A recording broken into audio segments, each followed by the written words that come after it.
આજે 20 જાન્યુઆરી 24 ફેબ્રુઆરીથી એમની તપસ્યા અને પ્રતિષ્ઠા નિમિત્તે સકલ ભારતમાં એક સરસ મજાનો તપ કરાવી રહ્યું છે.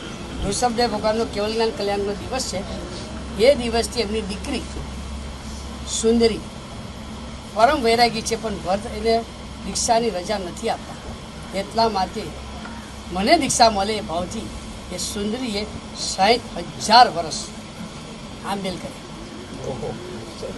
હવે એટલા આંબેલ તો આપણાથી સામુદાયિક પણ ન થઈ શકે, પણ કમસે કમ 60,000નો ફિગર પકડીને 24 ફેબ્રુઆરીથી એક સંકલ્પ કરી છે કે આખા ભારતમાં જો 4,000 પાયા ન ખાય તો 60,000 આંબેલ થાય.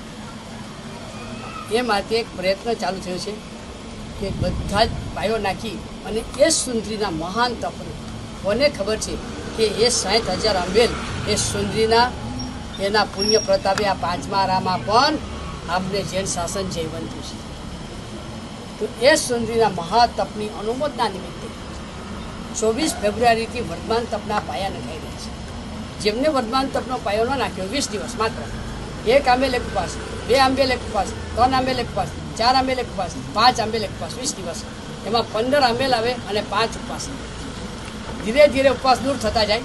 આ રીતે વર્તમાન તપનો પાયો, જે પાયો નાખી એમને વર્તમાન તપની સોલી કરી અને જે પાયાથી બીજી વખત સોલીની પૂર્ણાવતી તરફ પહોંચી રહ્યા છે, જે પાયો નાખી અને આચાર્ય વખત પણ 75 ઓલી પર છે, જે પાયો નાખી અને પ્રભુ પ્રેમ શેખર મહારાજના 1699 અમલ થાય છે, એ વર્તમાન તપનો પાયો 24 ફેબ્રુઆરી પરમાત્મા ઋષભદેવ ભગવાનના કેવલ્યાન કલ્યાણકના દિવસથી શરૂ થઈ રહ્યો છે.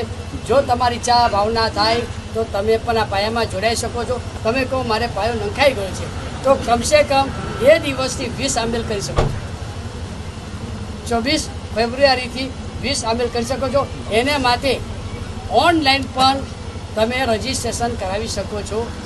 અરહમ ગ્રુપ કોલ્હાપુર આ આખો કાર્યક્રમ સંભાળી રહ્યો છે. 20 દિવસ જે પણ આ તપમાં જોડાશે એના બહુમાન કરવાની પણ એમની ભાવના છે. તો યાદ રાખી લો, કઈ તારીખ? ઋષભદેવ ભગવાનના કેવલ જ્ઞાન કલ્યાણકનો દિવસ. અને એ દિવસથી પહેલા નંબરમાં વર્તમાન તપનો પાયો જેને નંખાઈ ગયો છે એને 20 આંબેલ. ચલો એ સુંદરીના 60,000 વર્ષના આંબેલની આપને અનુમોદના કરીએ. તો જેને પણ ઈચ્છા થતી હોય એ રજિસ્ટ્રેશન કરાવી અને અવશ્ય પોતાનું નામ લખાવી.